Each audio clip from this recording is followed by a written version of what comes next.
R1 bikes දකින්න ලැබෙන එකක්. Yamaha කම්පැනි එක කියලා තියෙනවා ආපහු R1 සහ R1M bike කැටගරි එක නිෂ්පාදනය කරන්නේ නැහැ කියලා මේ අවුරුද්දෙන් පස්සේ. ඉතින් මේකට හේතු වෙලා තියෙන්නේ R1 සහ R1M කියන bikes හදන්න කම්පැනි එකට ගොඩක් ලොකු මුදලක් වැය කරන්න වෙනවා. අනිත් හේතුව තමයි මේ bikes ගන්නේ ලෝකෙ මිනිස්සුන්ගෙන් ඉතාමත් සුළු පිරිසක් පමණයි. ඉතින් මොන කම්පැනියද වාඩු ලබන්න කැමති? 1998 ඉඳලා R1 bikes නිෂ්පාදනය කරන්න පටන් අරන් අවුරුදු 26ක් ගිහිල්ලා 2024 දී තාම ලංකාවට බැරි වුණා මේ බයික්ස් රෙජිස්ටර් කරන්න දෙන්න. පුදුම කාලකන්ණි රටක් මේක. දැන් කරන්න දෙයක් නැහැ. මම මේ රටේ ඉන්න මොංගල් පාලකයන්ගෙන් ඉල්ලන්නේ අඩුම තරමේ අනිත් සුපර් බයික්ස් ටික ඩිස්කන්ටිනියු වෙන්න කලින් ප්ලීස් 2024 මේ අවුරුද්ද ඇතුළතවත් මේ හයි කැපැසිටි බයික්ස් වලට රෙජිස්ට්‍රේෂන් දීලා ලංකාවේ ඉන්න මේ තරුණ කොල්ලන්ට මේ නැති වෙන්න යන chance එක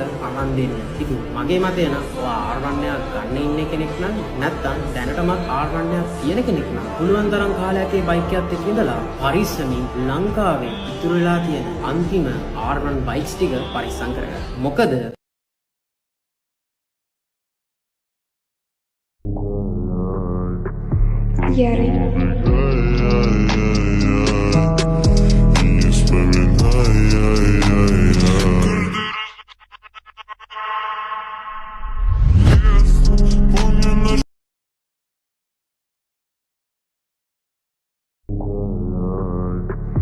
Yari.